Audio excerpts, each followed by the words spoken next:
Jake Mallerie was just another struggling trucker, scraping by on tight deadlines and even tighter budgets. Then one day, he made a choice that would change everything. He donated his entire bonus to a homeless veteran, expecting nothing in return. But 7 days later, his world flipped upside down when the CEO of the logistics company called him out of the blue. What happened next wasn't just a reward. It was a life-changing journey no one saw coming. Hit like and comment where you're watching from. Your support brings more amazing stories. Now, let's begin. People say the world is cold, that no one cares anymore. But that morning, a trucker named Jake proved otherwise. He had just $13 in his pocket and an empty lunchbox in the cab. The diesel fumes clung to his jacket, the weight of overdue bills pressed on his shoulders. Yet, when he saw an old man in ragged military fatigue shivering outside a rest stop, Jake did not hesitate. No cameras, no audience, just a quiet moment of humanity. He walked over, handed the man his bonus check, and left. No one was supposed to notice, but someone did. Jake Mallerie was 39, rough around the edges, and honest to the bone. He hauled freight across the Midwest in a beat-up blue Kenworth W900. Life had not been easy since his wife passed 3 winters ago. He lived in that truck more than he did in any apartment. His bonus that week was only $280, meant to catch up on utilities and pay for his daughter's school trip. But as he sipped burnt coffee at a gas station diner, he spotted the veteran. The man was maybe in his late 60s. Frost covered the sleeves of his army jacket. He stared down at an uneaten sandwich in the trash. Jake watched him for a while. The man never begged, never even stepped inside, just sat quietly on a bench like he was waiting for a bus that would never come. Jake stood up, walked to his rig, pulled out the bonus envelope, and approached the old man. "You served?"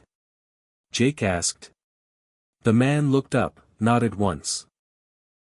"Vietnam 3rd Infantry." Jake pressed the envelope into his hand. "You fought for this country. You should not be starving in it." The veteran blinked, stunned. Jake tipped his cap, turned around, and walked away without another word. By the next day, Jake had already forgotten the moment. He drove through snow-covered back roads toward Ohio, hauling steel beams and chasing deadlines. No one called. No one thanked him. Life went on until the 7th day. That was when everything changed. A phone call, a strange request, and then a company jet waiting at the aerostrip near his next stop. Jake Mallerie was not used to strange phone calls. His phone barely rang unless it was a dispatcher, a wrong number, or his daughter asking about her school lunch account. But on the 7th morning after giving away his bonus, it rang at 6:12 a.m. Just as he pulled into a truck stop outside of Akron. The voice on the other end was polished, official, and direct. "Mr. Mallerie, this is Helen from Albright Logistics Corporate Affairs that we need you to reroute to Montgomery Field. A company aircraft is waiting for you." Jake laughed out loud. "Right. And I am supposed to believe that you helped someone last week," Helen said quietly. "Someone important to us. Please come. No tricks. Just trust." The line went dead.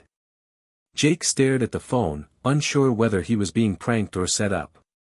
He rubbed his tired eyes, tossed his coffee into the trash, and walked to his rig.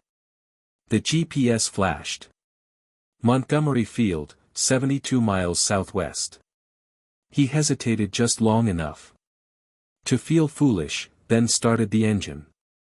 2 hours later, he was standing on a small runway in the middle of nowhere. A private jet idled nearby, its engine humming low. A man in a tailored coat stepped out and offered his hand. "Mr. Mallerie, I am Thomas Crane, Chief Executive Officer of Albright Logistics. Thank you for coming." Jake blinked. "CEO. Look, if this is about a delivery complaint," Crane cut him off. "You handed your bonus to a man named Earl Jennings. He is a retired combat medic, but he is also the father of our late founder. Jake's heart thudded in his chest. I did not know. He did not say anything. Crane smiled. He would not. That is how Earl is. Quiet, proud. But he called me the next morning. Said a trucker gave him something no one else ever had. Dignity. Jake said nothing. He suddenly felt out of place. Greasy and underdressed. We would like to show you something, Crane added. Get on the plane. Jake hesitated, looking down at his boots caked in road salt.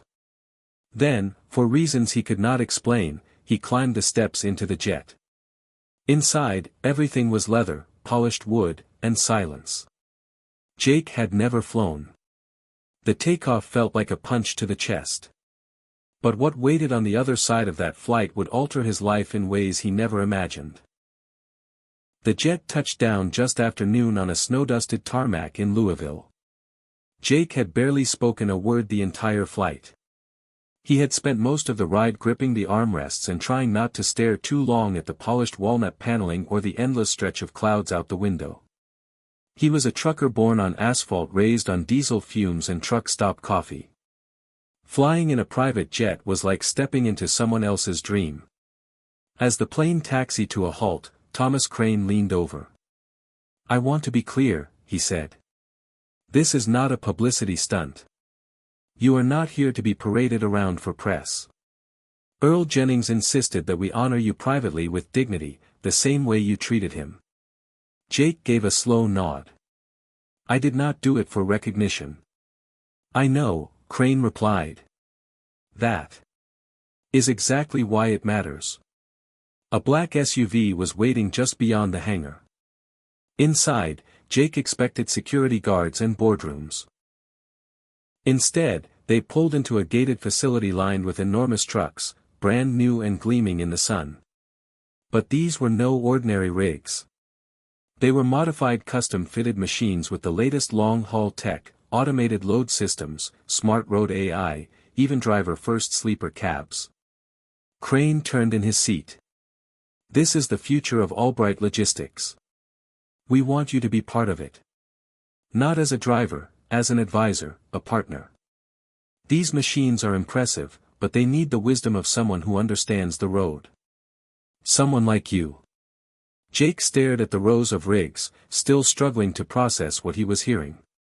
I am not anyone special, he said quietly. I just did what felt right. And that, Crane said, is exactly the kind of man we need leading the future of this company. They pulled up to a sleek glass building with the Albright logo glowing above the entrance. Inside, a conference room had been prepared. Jake walked in and immediately stopped. On the table lay a contract. Next to it, a framed photo of Earl Jennings in his uniform. And beside that, a letter written in careful handwriting. Jake, you reminded me of what this country was built on. Sacrifice without expectation. Thank you for seeing me. You change more than you know. Jake picked up the letter with trembling hands, and for the first time in years, he felt seen. Jake stood frozen in that glass conference room, the letter from Earl trembling in his hands. He read it again, slowly this time, trying to grasp what it truly meant. He had given away a bonus check to a man in need. That was all. He had not expected a thank you, had not asked for praise. Yet here he was offered a role that could reshape his life. All because of one quiet moment of compassion. Thomas Crane stepped forward.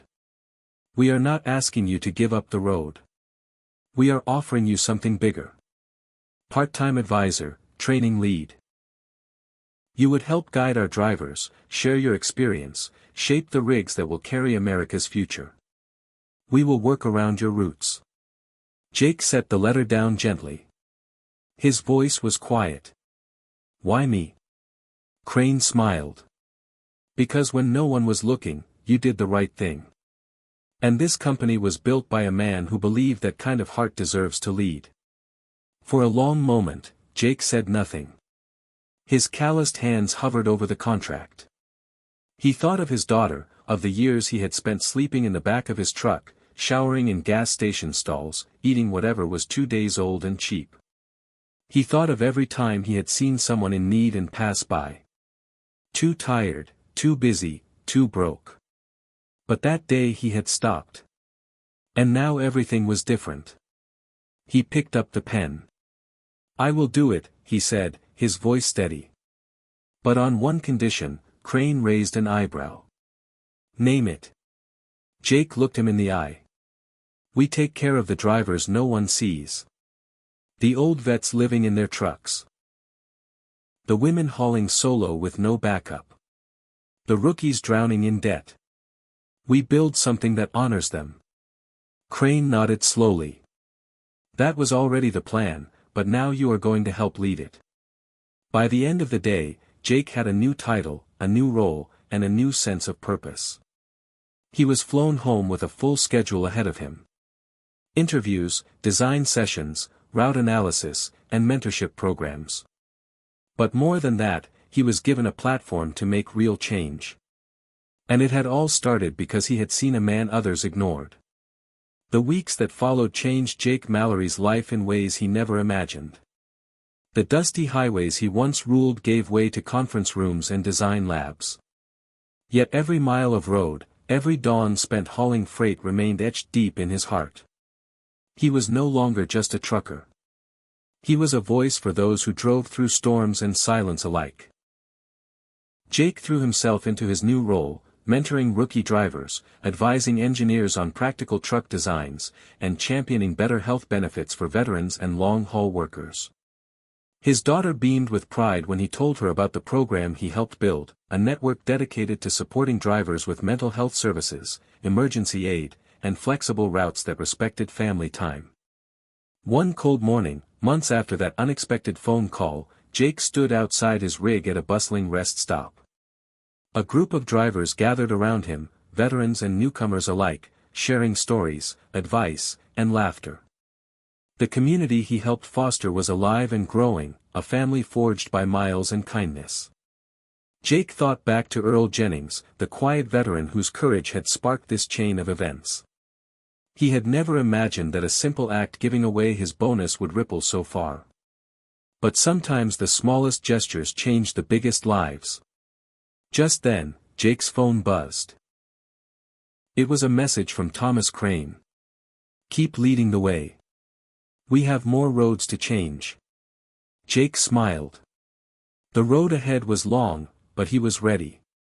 Not just to drive, but to make sure every driver, every veteran, and every family had a chance to be seen and supported. Because in the end, that was what mattered.